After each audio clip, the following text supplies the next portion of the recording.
Yes, it really could be you. For just £1, you have the chance of becoming rich beyond your wildest dreams. And during this programme, I'm going to pass on to you tips and secrets that really can increase your chance of winning more money more often on the National Lottery. Now, these techniques have already been tried and tested in lotteries around the world for many years. Now that the United Kingdom has a lottery of its own, it's time for somebody to cash in. It could be you. I'll show you the psychology behind the draw, how to avoid the traps that fellow entrants will follow, and how to use the advice given to maximise your chance of being included in that big weekly payout.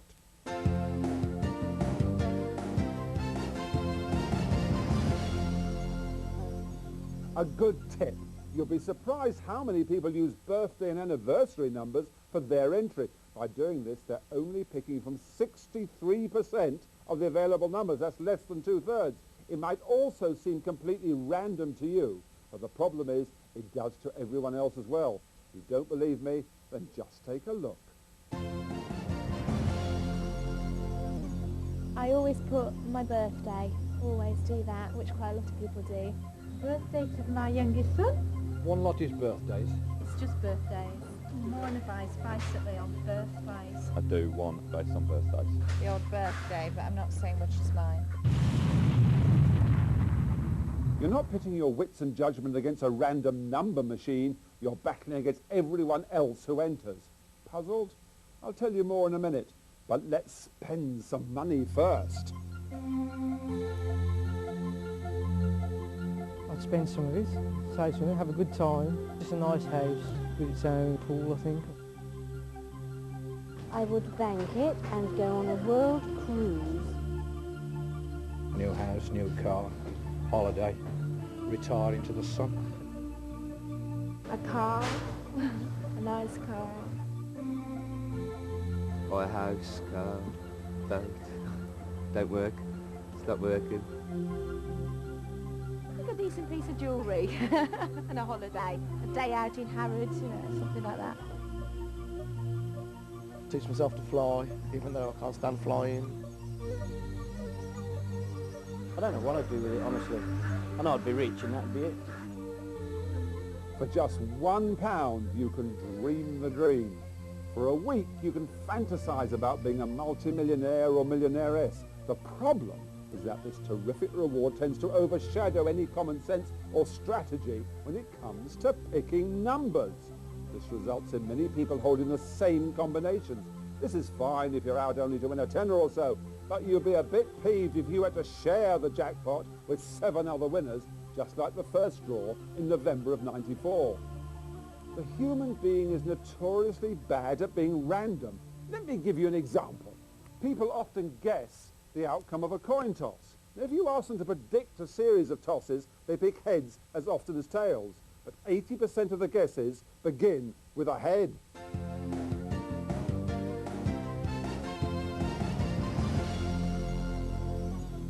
You need to capitalise on this predictability of the public. This relates directly to the lottery numbers. Now, many people have lucky numbers, but they all tend to be single digits. They also appear to be odd prime numbers, the favourites being 3 and particularly 7.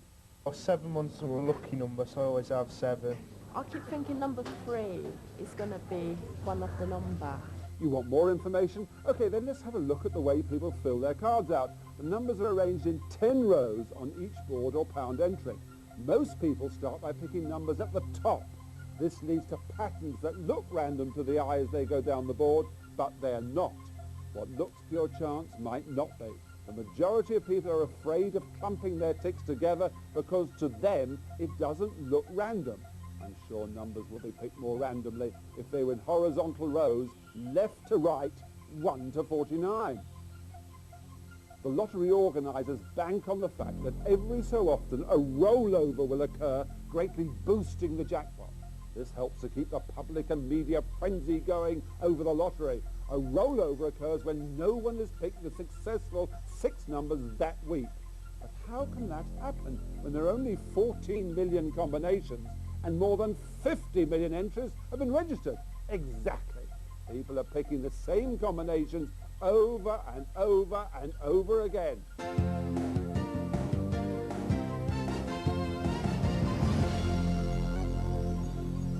It might seem obvious, but it's a simple trap to fall into. If you adopt a completely random approach and not some of the more sophisticated techniques that I'm going to be telling you about later, for heaven's sake, try to be as random as possible. But please, no birthdays, no low lucky numbers, and make your choices at home. Take the human element out. Try to outsmart everyone else. Write all the numbers on a piece of paper and pull them out of a hat. Anything, as long as it's completely random. It's physically impossible for man to create a completely random number generator. As more and more data is collected from the lottery draws, certain patterns will begin to emerge. By looking at past records, pundits in America have been able to learn and thus predict what numbers are likely or less likely to appear. To follow the same system, to give you an edge, you need to record draw numbers accurately.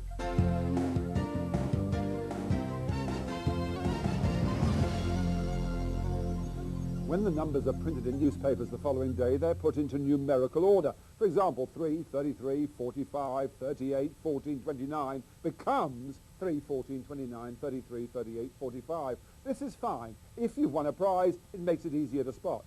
But some important statistical data will be lost. So my advice is to videotape the program of the draw each week and then at your leisure write the numbers down in the order they appear. You might find it easier to compile this information on graph paper, or if you've got access to a computer, on a spreadsheet program. It's like looking at the past racing record of a horse before placing my bets at the track. Believe me, knowledge is money.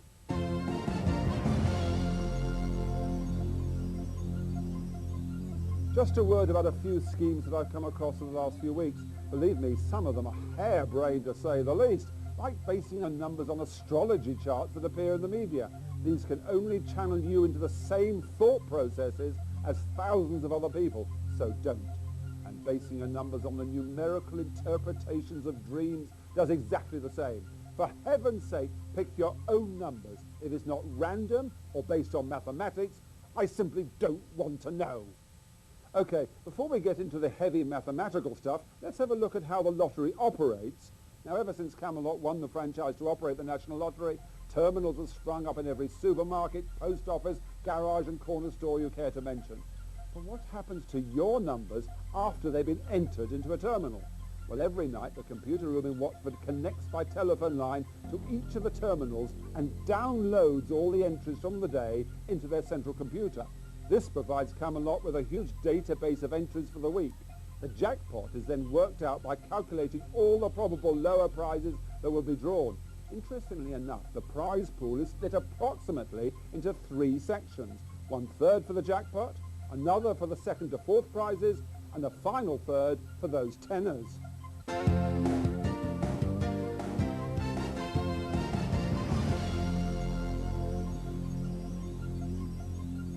Don't leave it to the last minute. There will often be queues of people around the terminals trying to enter before the 7:30 deadline on Saturday evening. No doubt they'll all be scratching around for a pen too. Remember, it doesn't matter what day or time that you enter, so don't miss out in the rush.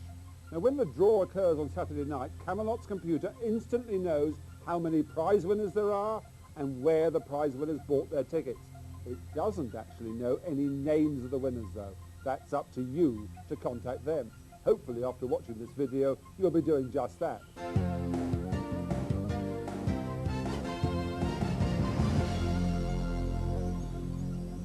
It may seem simple, but try to have a routine when you've bought your ticket. Try to store the ticket in the same place every week. How about in the pages of a diary, along with the numbers of the draw I told you earlier?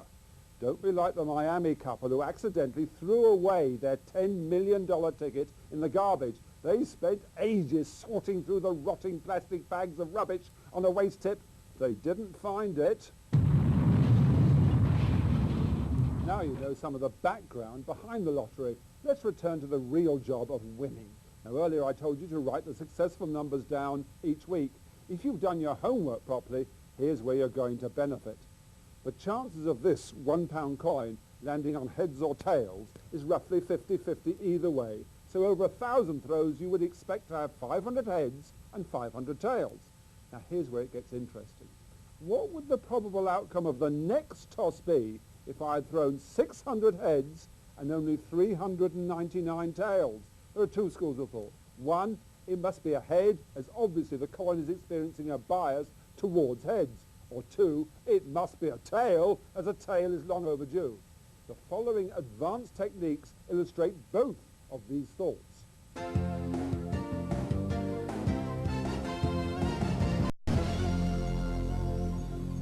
It's now time to take the information that you've carefully logged each week and turn that into a useful prediction aid. The first method we're going to study is hot number analysis. This is quite simply the numbers of the balls that occur most often. These are then called hot numbers. Indeed, you might already have some favourites of your own that you spotted occurring regularly in previous draws. This is a simple parallel in horse racing. It's like looking back at the form of all the horses in a race to see which has the best track record. You need to chart this information by writing all the numbers down, 1 to 49 in a vertical column. Then take your past draw records, and every time a number occurs, put a tick or a mark in that row number. So every week you should add 7 more ticks to this chart if you include the bonus ball. It might be a good idea to plot this on graph paper, or if you have access to a computer, on a spreadsheet program. Here you can see that over a period of draws, the number 45 has appeared with the most frequency. It is the hottest number. From this information, simply pick out the 6 numbers from 1 to 49 that have occurred the most often. These are your hot numbers and become your entry for the next week. If a number keeps coming up again and again, then surely it must be a good tip. Play it before everyone else does. If you end up with more than 6 numbers to enter, for example, you may have a 3-way draw for the 5th most common number. Then use the wheeling technique described later to help you play combinations.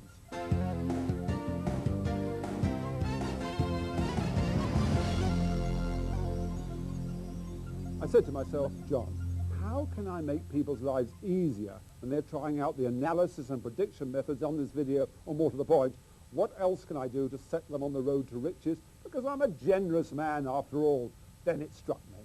Why don't I provide a template for people to chart all their information on? What a brilliant idea. Why don't I put it on the inside of the cover and you can photocopy it as many times as you like? So I did. So do it!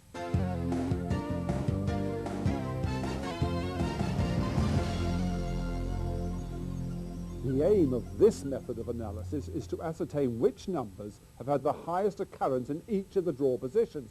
Here is where your raw data from the draw will be used to good effect. You can also see why it's important not to log the numbers from newspapers that have put them into ascending order. To make life easy, I'll call the first number of a draw position 1 and the last ball out of the machine position 6. Again, just like in the hot number analysis, you need to make up a chart with the draw numbers 1 to 49 in a vertical column. Only this time label 6 columns, 1 to 6, left to right as shown. These represent the positions of the draw. Now it's time to play your historical data. Let's take a sample draw, the numbers being 5, 9, 3, 6, 11, 8. I've only used numbers below 12 so that you can see all the numbers being logged onto the chart. Start off in the position column 1 and put a tick or mark in that column next to the first number of a draw. For this example, it's the number 5. Then move to position column 2 and put another tick or mark in line with a corresponding number that was drawn out of the machine in position 2. Again for this example, it's the number 9. Then repeat this for the following 4 numbers of that draw and their corresponding positional columns. Let's now finish our example with the numbers 3, 6, 11 and 8. Got the idea? Now repeat the whole operation once for each individual draw.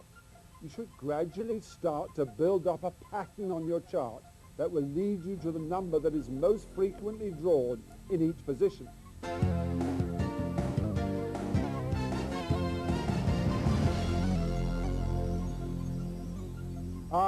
This is a great traditional way of analysing numbers and probability. It will also help in reducing your number of entries by eliminating the aggregate totals of 6 number draws that don't fit into a certain pattern. Now take your historical data, then add up all the numbers in each weekly selection to produce an aggregate total. For example, 13, 44, 29, 41, 15 and 9, they add up to 151. Repeat the exercise for each weekly draw you've recorded. Now, time to plot the results. Again, you will need a trusty page of graph paper or indeed a computer spreadsheet program would certainly make life a lot easier. Don't forget, the more past logs you have, the more pronounced any patterns will appear. Label along the bottom of the chart the number totals 21 to 279. These represent the lowest and highest aggregate totals possible with a 6-number lottery draw. Then take your historical aggregate totals and plot these by making a tick or mark directly above the corresponding total on your chart. Our example had an aggregate total of 151. For draws with the same aggregate total, just put your tick above the last one. Following this method, a pattern should slowly begin to appear, shaped something like this. It's called a bell curve. As you can see from the curve, the aggregate totals that appear most often tend to be within this sector. Now here's my advice about your aggregate totals. Try to ensure that the sum of your numbers is within the 100 to 200 range as demonstrated by the bell curve. However, if your curve looks slightly different and produces different results, you may very well have developed the edge. So use it.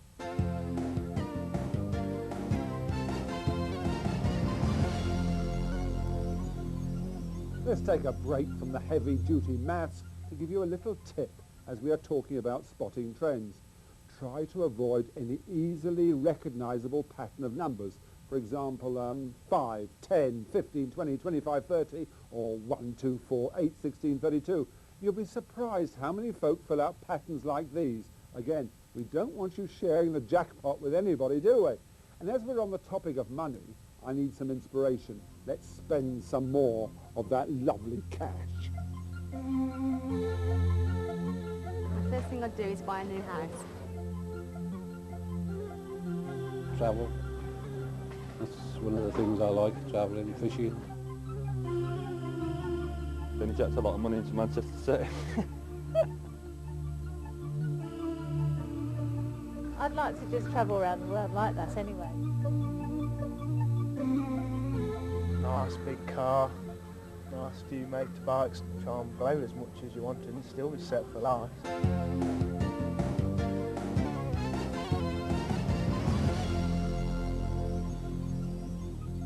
Oh, I'm sorry, I was just counting some of the readies. Now, right, remember, earlier on I was talking about people predicting the outcome of a coin toss. Would it be heads or tails? Well, one school of thought translates directly into overdue number analysis. Over a measured period of time, by the law of averages, each ball, 1 to 49, should be drawn roughly the same number of times. Now, by careful logging, if you can find out which numbers have been drawn less often than the average, this makes them overdue or cold. How do you do this? Let me tell you. Yes, it's back to the old graph paper and pencil, I'm afraid. Start again with a vertical column with the numbers arranged down the left side, 1 to 49. This time, across the top, put the dates of past draws and the dates of upcoming draws. Then, using your historical data, put a mark or tick in the corresponding number row that is under the date of that draw. Do this for all 6 numbers in every record that you have kept. Remember, numbers down the side, dates across the top. This method of selecting your numbers requires quite a few weeks' worth of data to be input, but it's well worth it. Why? Because you're going to match this information up with your hot numbers. But first of all, you need to find out which of the 49 balls are the most overdue or coldest. By looking back over the weeks from right to left, count how many draws have occurred since that ball in a row was picked. Then write this number in the right-hand side of the date row you are currently in. In this example, the number 45 has not appeared for a month. Therefore, for this week's analysis, write the number 4 in the corresponding box in the corresponding row. The 6 coldest numbers make a simple pound entry. Remember to update this information weekly, as each draw has a direct bearing on these results. Hot numbers that are overdue must surely make one of the best bets around. It's indeed a very big tip. All you have to do is match them up. Write your 10 hottest numbers in ascending order, left to right. Then underneath, write the 10 coldest numbers from the chart you've just plotted. In this example, the numbers 36 and 45 are hot numbers that are overdue. If any of your selections match up, then these make red-hot favourites for your next lottery entry. Clever, eh?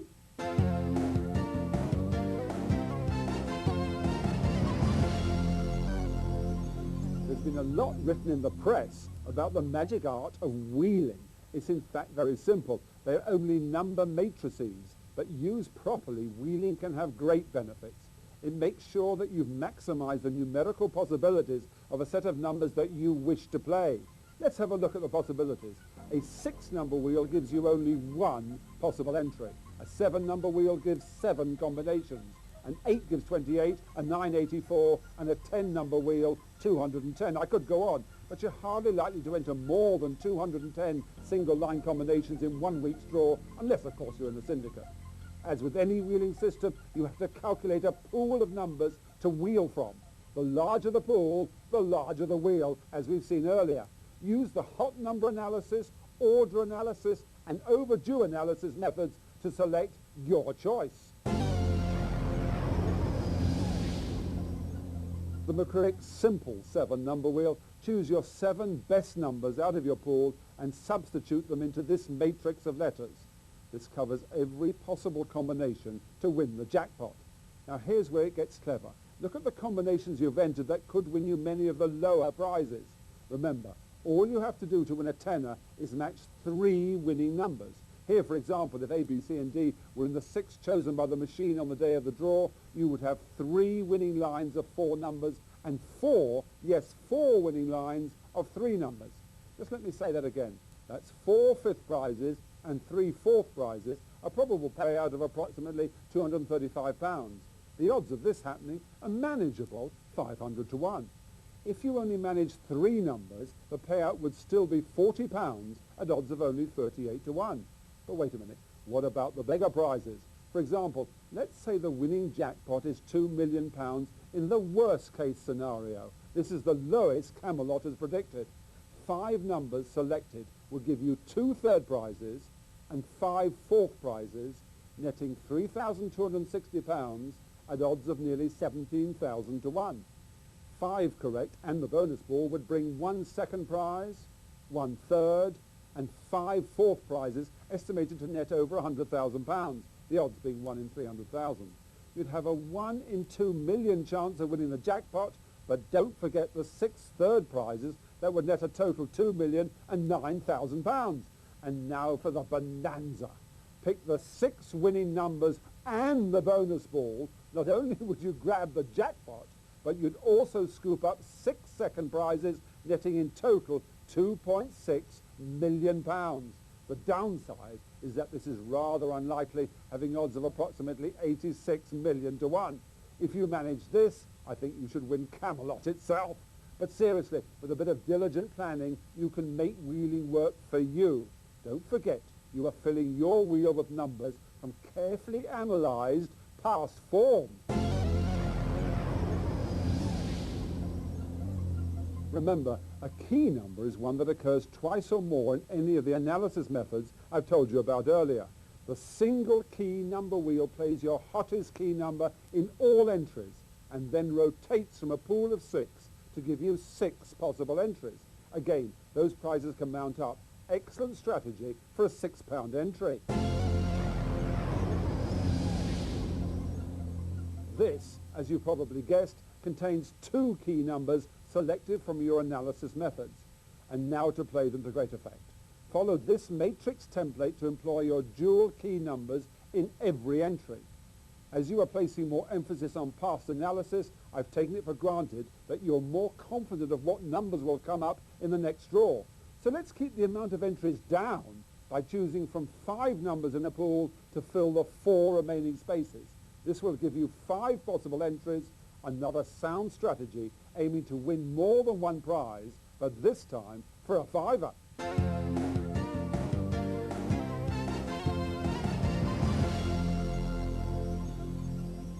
And finally, one more tip. The whole idea of this video is to give you an unfair advantage over everyone else. Don't give away the secrets I've just told you to your friends. You'll only lower your chances of winning. Anyway, let them buy their own copy. And I wish you the very best of luck. Yes, it really could happen to you one day. Just think, you could be rich. Very, very rich.